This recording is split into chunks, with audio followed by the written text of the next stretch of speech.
Welcome to Delta Wave Tales. I'm Roman.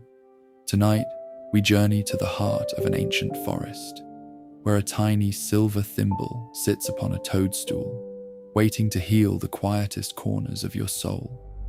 This is not just a story. This is your doorway to peace. Close your eyes, breathe deep, and let the delta waves carry you home. Prologue: the whisper of the forest. Before the world was named, before the first bird sang, before the first flower bloomed, there was the forest. The forest was not just a collection of trees and ferns and moss. It was a living, breathing consciousness, an ancient mind that dreamed in green and gold, that thought in rustling leaves and whispering winds. It had seen the rise and fall of mountains. It had watched the rivers carve their paths through stone. It had felt the footsteps of every creature that had ever walked upon the earth. And the forest remembered. It remembered every tear that had ever fallen on its soil. It remembered every prayer whispered into its shadows. It remembered every lonely heart that had sought solace beneath its canopy. The forest loved all its creatures, but it had a special place in its heart for the dreamers, the ones who looked up at the stars and wondered, the ones who felt too much, the ones who carried the weight of the world on their tiny shoulders. And so, the forest decided to create a gift. It gathered the first rays of the morning sun and wove them into silver. It gathered the tears of 1,000 grieving mothers and pressed them into tiny dimples. It gathered the laughter of 1,000 joyful children and shaped them into curves. It gathered the prayers of every creature who had ever loved and stitched them into threads. And from all these things, the forest created a thimble, a tiny silver thimble that held the power of healing. But the forest knew that healing could not be forced. It could not be given like a gift. It had to be found. It had to be discovered. It had to be earned through the journey of a brave and weary heart. So the forest placed the thimble on the cap of a single perfect toadstool in the heart of the deepest, quietest part of the woods, and waited. It waited for the right dreamer to come along. And one day, that dreamer came. Part 1: The Lonely Beetle's Journey. The colony of the ancient oak. In the hollow of an ancient oak tree, an oak so wide that 10 beetles could stand side by side on its roots, lived a colony of beetles. They were a busy, bustling community, always chattering and working and racing from one task to the next. There was Grip, the strongest beetle in the colony, who could carry a crumb 3 times his own weight. He was proud of his strength and often showed off by lifting pebbles and small twigs. There was Clack, Grip's brother, who was the fastest. He could race from one end of the oak to the other in less than 100 heartbeats. He loved to challenge the other beetles to competitions and always won. There was Tika, who was the best builder. She could weave tunnels in the earth that were so intricate and beautiful that other beetles would come from far away just to admire them. And there was Tuka, Tika's sister, who was the collector. She gathered the most beautiful pebbles, the shiniest dewdrops, and the most colourful petals, and arranged them around the entrance of their home like a garden of tiny treasures. They were all happy. They were all busy. They were all content. And then there was Pip. Pip was the youngest of the colony, and he was different. He was not strong like Grip. He was not fast like Clack. He was not a builder like Tika, or a collector like Tuka.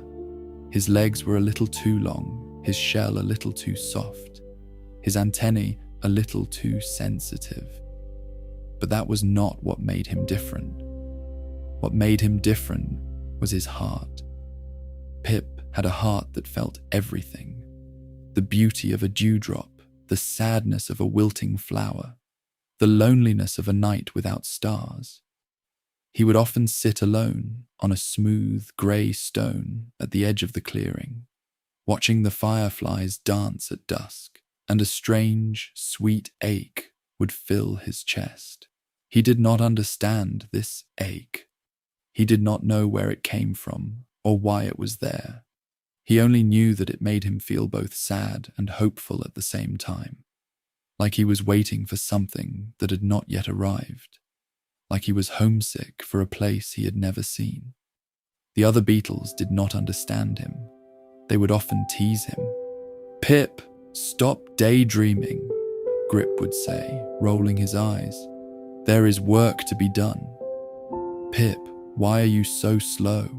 Clack would shout, zooming past him. "Life is a race, and you are losing."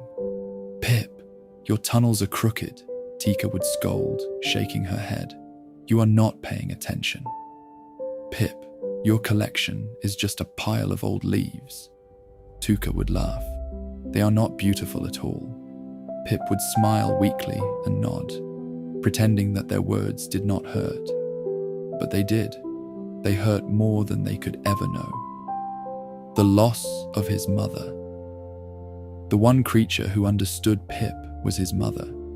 She was a gentle golden beetle with wings like stained glass and eyes like warm embers. She had a soft voice and a kind heart, and she always knew when Pip was feeling sad. "My sweet boy," she would say, wrapping her wings around him. "You are not broken. You are not wrong. You are just a dreamer, and dreamers see the world in a way that others cannot. That is a gift, not a curse." Pip would bury his face in her warm shell and feel safe. He felt like he could be himself around her, all his sadness, all his longing, all his strange, beautiful dreams. But then, one spring, his mother grew ill. Her golden shell grew dull. Her beautiful wings lost their sheen. Her voice grew weak. Pip stayed by her side every moment, holding her leg, whispering to her, telling her how much he loved her. "You are my sunshine," he would say, his voice trembling. "You are my everything. Please don't leave me." And his mother would smile, her eyes full of love. "I will always be with you, my darling, even when you cannot see me. I will be in the rain. I will be in the wind. I will be in the thimble you will one day find." "The thimble?" Pip asked, confused. "What thimble?" But his mother just smiled and closed her eyes. She passed away that night, gently, peacefully, like a candle being blown out by a soft breeze. Pip was devastated. He cried until his eyes were red and swollen. He cried until his voice was hoarse. He felt like a piece of his own heart had been torn out and carried away. In the days that followed, Pip tried to go back to his normal life. He tried to work with Grip and Clack. He tried to build with Tika. He tried to collect with Tuka. But he could not focus. He could not smile. He could not pretend to be okay. And slowly, the other beetles stopped trying to include him. They saw his sadness as a burden, a weight that pulled them down. They began to avoid him, to whisper about him, to treat him like a stranger. Pip felt more alone than ever. One evening, as the sun dipped below the horizon and painted the sky in shades of rose and amber and violet, Pip sat on his grey stone and watched the fireflies dance. But tonight, even the fireflies looked sad to him. "I cannot stay here," he whispered to the wind. "I cannot pretend to be happy when I am not. I cannot pretend to be strong when I am falling apart. I need to find something. I need to find peace. I need to find her." He did not know what he meant by her. He only knew that he had to leave. He had to search. He had to find the answer to the riddle of his aching heart. And so, as the moon rose high and silver, Pip crawled away from the colony. He did not say goodbye. He did not leave a note. He simply slipped away into the dark, mysterious forest and began his journey. He crawled past the sleeping mushrooms, their caps glowing faintly in the moonlight. He crawled past the silent ferns, their fronds brushing against his shell like gentle fingers. He crawled past the babbling brook, its water giggling over smooth stones like a child playing a game. He crawled for hours, his tiny legs growing tired, his shell brushing against dewy grass.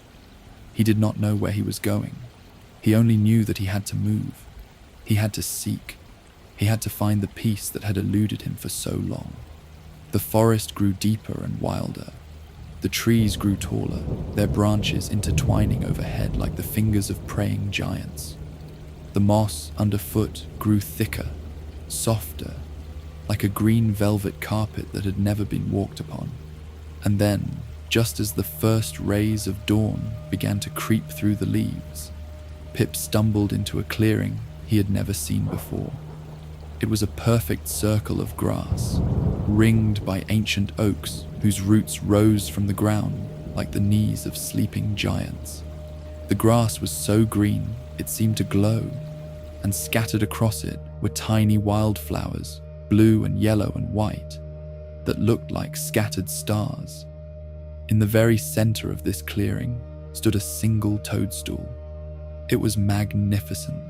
Its stem was tall and creamy white, dotted with tiny brown specks like freckles. It was smooth and strong, rising from the earth with quiet dignity. Its cap was wide and elegant, the color of fresh cream dusted with cinnamon and gold. It seemed to glow from within, as if it had swallowed a piece of the sun and kept it hidden beneath its surface. But that was not what made Pip gasp. On top of the toadstool, perched like a crown upon a king's head, sat a tiny, gleaming silver thimble. The thimble was no bigger than a dewdrop, but it shone with a light that seemed to come from 1,000 distant stars. Its surface was covered in tiny dimples, perfect little circles, arranged in delicate rows like the scales of a magical fish. It caught the first light of dawn and scattered it into 100 miniature rainbows that danced across the clearing. Pip's heart began to beat faster. His legs felt weak. He had never seen anything so beautiful in all his life. He crawled closer, his antennae trembling with awe. He reached out a single, shaky leg and gently touched the surface of the thimble. Zing! A warm vibration traveled up his leg, through his shell, and straight into his heart. It felt like being wrapped in a warm blanket on a cold night. It felt like the first sip of honey after a long winter. It felt like his mother's embrace. Without thinking, Pip picked up the thimble. It was surprisingly light as a feather, as light as a thought. He lifted it high above his head, and it settled onto his tiny head perfectly, like a little silver helmet made just for him. And then something miraculous happened. The moment the thimble touched the top of his head, a soft, melodious hum filled the air. The trees around him began to glow with a soft, golden light. The grass beneath him shimmered like emeralds, and a voice, gentle, warm, and deeply familiar, spoke directly into his mind. "Come inside, little one. Rest your weary legs. You have been searching long enough.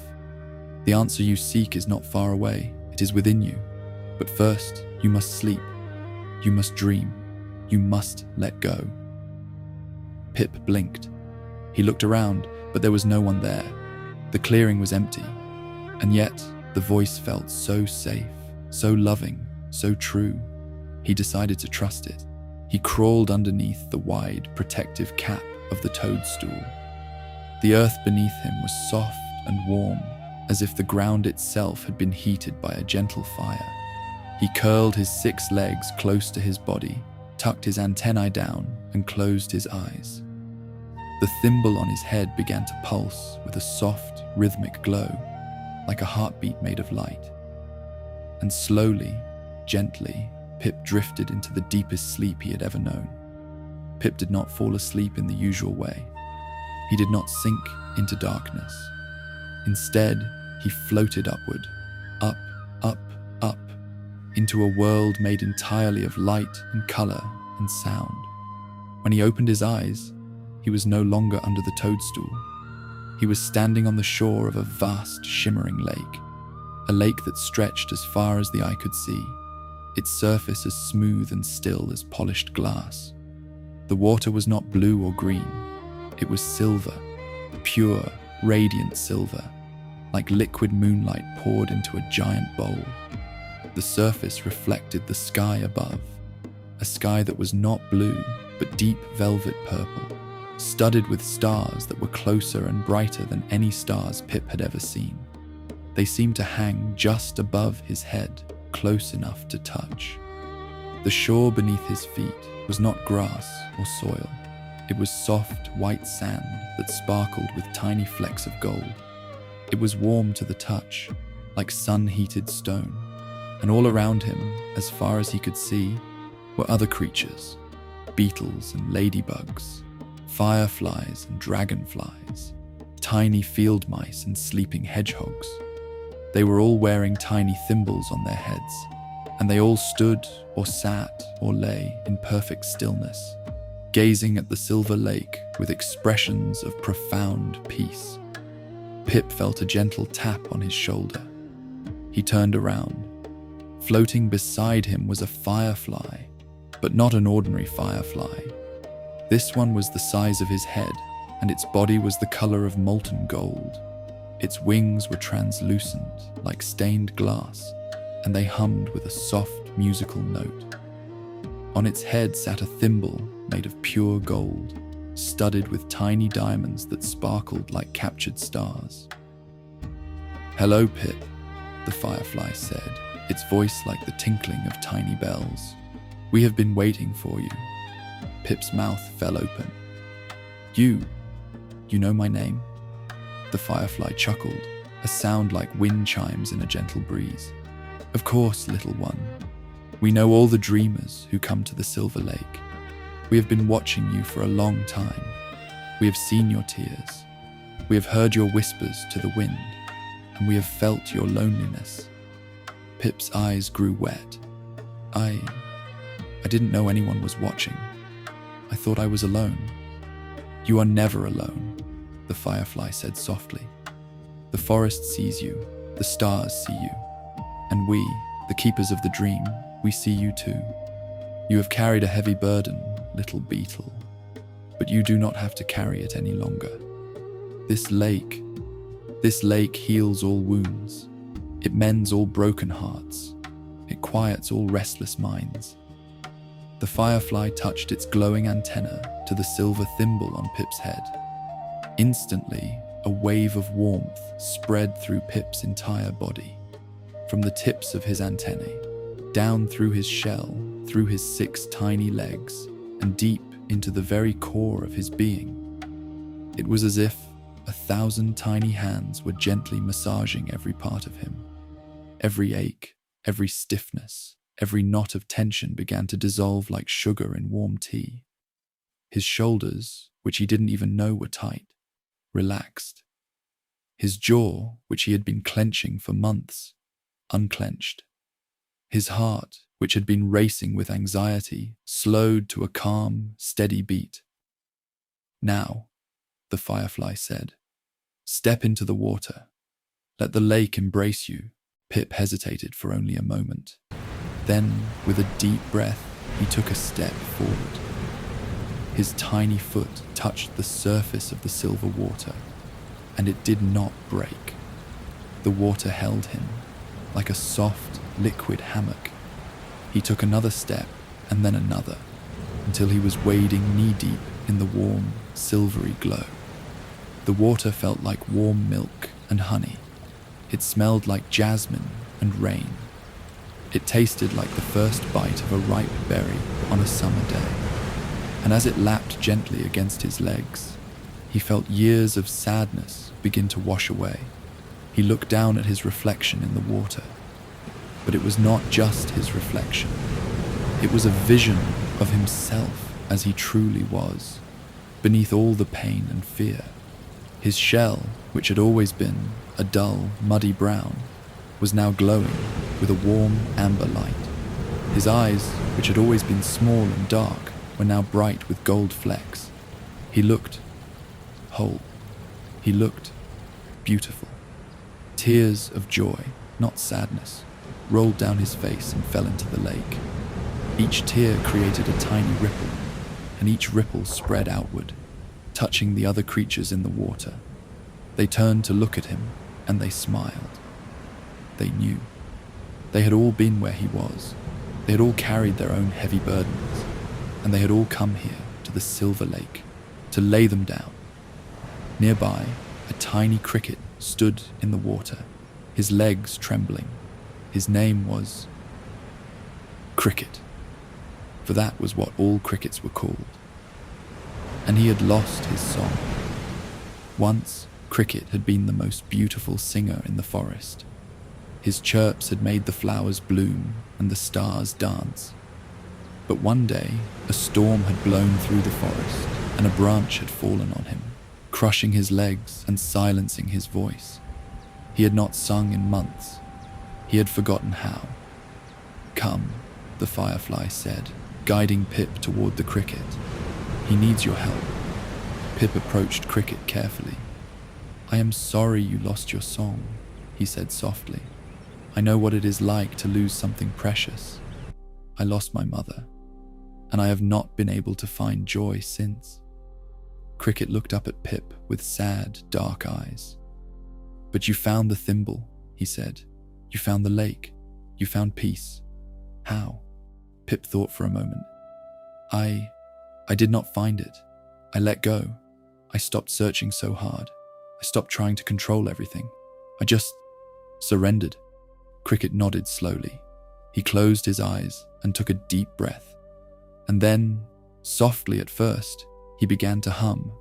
It was not a full song, just a tiny, broken hum. But it was something. It was a beginning. And as the silver water lapped against his legs, the hum grew stronger, more confident. Pip joined in. He did not have a singing voice, but he hummed along, his heart full of encouragement. And soon, other creatures joined in.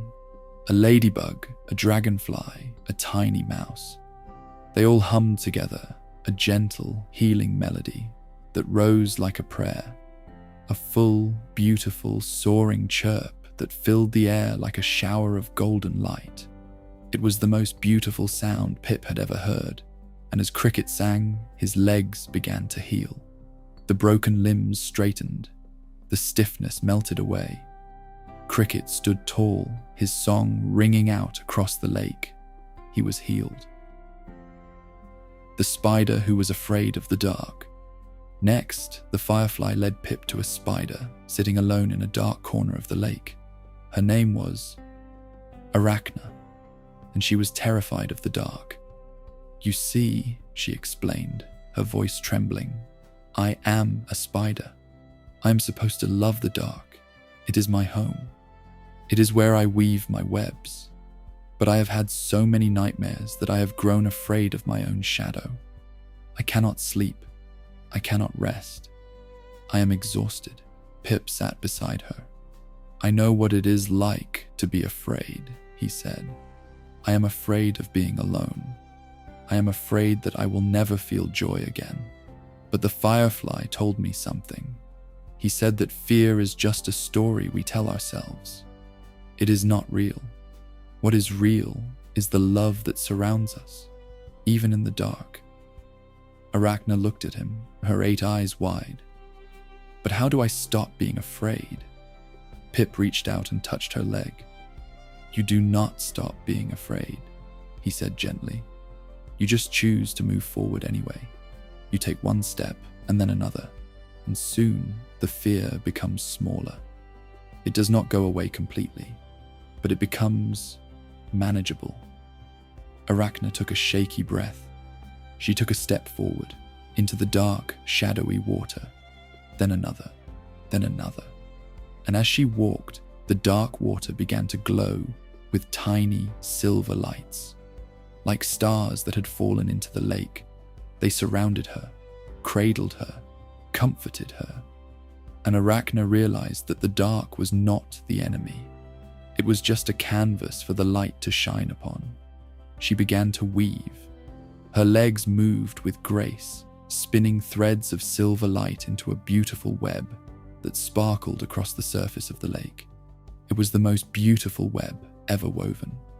She was healed. Finally, the firefly led Pip to a snail who sat at the edge of the lake, his shell heavy on his back.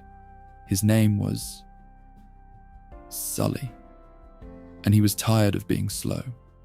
"I'm too slow," he said, his voice filled with self-pity. "Everyone leaves me behind. Everyone rushes past me. I will never catch up. I will never be good enough." Pip sat beside him. "I am slow too," he said. "My brothers and sisters always teased me for it. But I realized something. Slowness is not a weakness. It is a gift. When you move slowly, you see things that others miss. You notice the dewdrop on the leaf. You hear the bird's song. You feel the warmth of the sun. You experience life in a way that the fast ones never can." Sully looked up, his eyes glistening. "Really? You really think so?" "I know so," Pip said, smiling. "Now come, join me in the water. You do not have to swim fast. You only have to float." Sully hesitated, then slowly, carefully, slid into the silver water. The moment his shell touched the surface, it began to glow. The weight on his back lifted. He floated effortlessly, his body light, his heart free. And as he floated, he realized that he was not slow. He was just traveling at his own pace, and that was perfectly okay. He was healed. Part 3. The reunion with his mother. As Pip floated in the silver water, surrounded by the healed creatures, he felt a strange pull, a warmth, a familiar presence. And then he saw her. In the center of the lake, where the water glowed brightest, a figure began to emerge from the depths. It was a beetle, a beautiful golden beetle with wings like stained glass and eyes like warm embers. She glided toward him with grace and ease, her shell shimmering with golden light. Pip's heart stopped. "Mother?" he whispered. The golden beetle smiled. It was her. It was his mother. She looked young and radiant, free from all the weariness and pain that had marked her final days. Her wings were whole. Her shell was bright. Her eyes sparkled with joy. "My sweet Pip," she said, her voice as familiar as his own heartbeat. "I have been watching you. I have seen your courage. I have seen your kindness, and I have seen your sorrow. But you must know, my darling, I am not gone. I am here. I am in the rain that falls on your back. I am in the moss that cushions your feet. I am in the thimble on your head." Pip sobbed with joy. He rushed forward and embraced his mother, and she wrapped her wings around him like a warm blanket. He could feel her heartbeat. He could feel her love. It was real. It was tangible. It was everything. "But how?" Pip asked, his voice muffled against her shell. "How can you be here? I saw you. I saw you pass away." His mother laughed, a gentle, tinkling laugh. "Death is not the end, my love. It is only a door. I walked through that door, and I found myself here, in this place of eternal peace. And I have been waiting for you, not to take you away, but to show you that you are never, ever alone." She kissed his forehead, and a warm light spread through him. "Now," she said, "let go. Let go of all your fears. Let go of all your regrets. Let go of all your pain. The lake will carry them away, and you will be free." Pip closed his eyes and let his body relax completely. He floated on his back on the silver water, his mother's wings cradling him gently. The water hummed with a soft, lullaby-like melody. The stars above twinkled in time with his heartbeat. And then he felt it, a deep cellular release. Every cell in his body seemed to sigh with relief. Every memory of pain, every moment of sorrow, every tear he had ever shed, they all rose to the surface of his skin like bubbles and floated away into the air. He saw them, tiny bubbles of sadness, each one carrying a memory, the teasing of his siblings, the loss of his mother, the loneliness of his long nights. But as they floated away, they burst into tiny sparkles of golden light. And Pip realized that he was not losing those memories. He was transforming them. They were no longer weights on his heart. They were now stars in his sky, reminders of how far he had come, of how much he had grown. "I love you, Mother," he whispered. "I love you too, my sweet boy," she whispered back, "and I will always be with you, always. Now it is time for you to wake, but you will carry this peace with you. It is not a dream. It is your truth. You are healed. You are whole. You are free."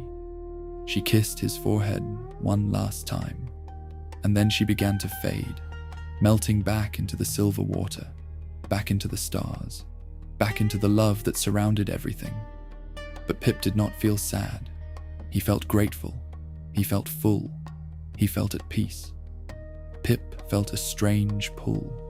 The silver lake began to fade. The stars grew dim.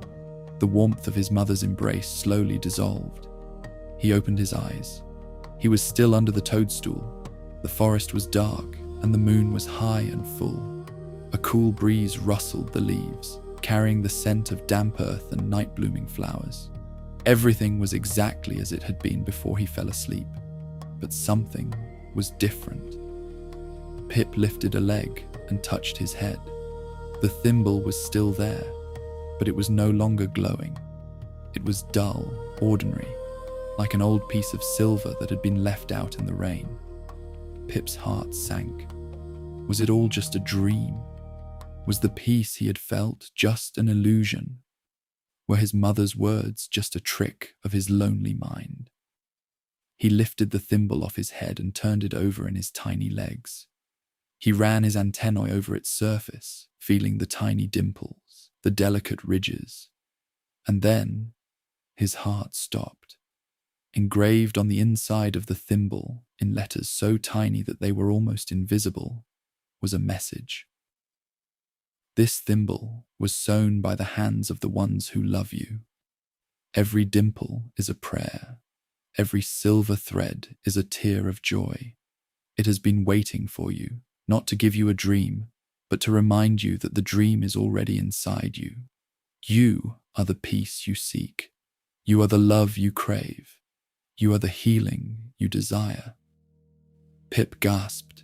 He read the words again and again, his legs trembling, and then he looked up, and the toadstool began to move. The wide, cream-colored cap of the toadstool lifted slowly, like a lid being opened. From underneath it emerged a creature so beautiful and strange that Pip could hardly breathe. She was no taller than a blade of grass, and her skin was the color of birch bark, soft and pale.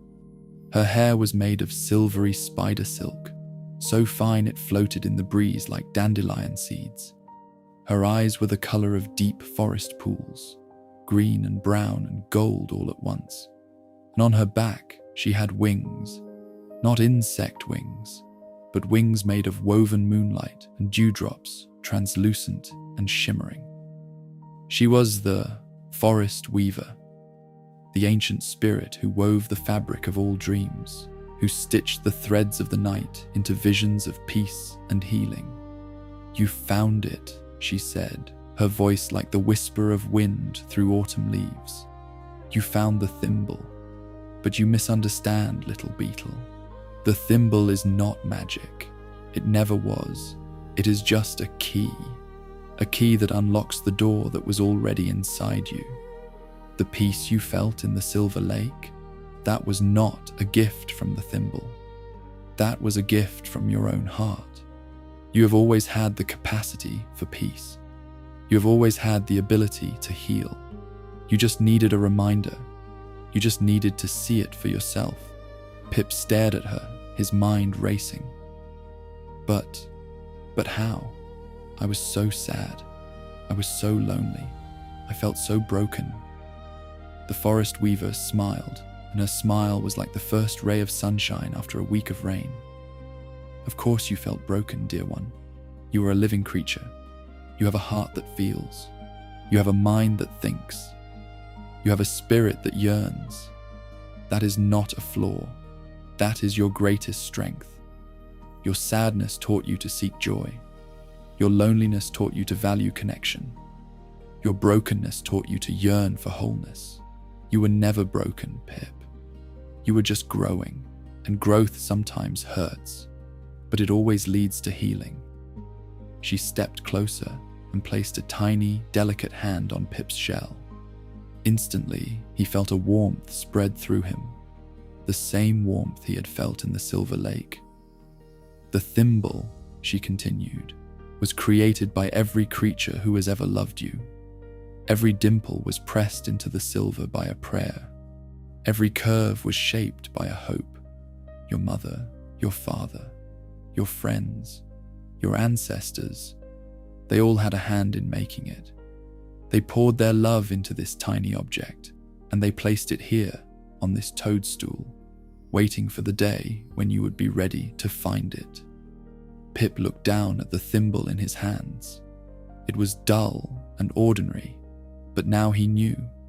It was not the silver that was precious. It was the love it carried. It was the intention behind it. It was the prayers that had been woven into its very fabric. I see, he whispered. It was never about the thimble. It was about everything else. Yes, the forest weaver said. It was about the forest that sheltered you. It was about the moon that guided you. It was about the stars that watched over you. It was about the love that surrounded you, even when you could not see it. You are never alone, Pip. You are always held. You are always loved. You are always home. The forest weaver stepped back and spread her moonbeam wings.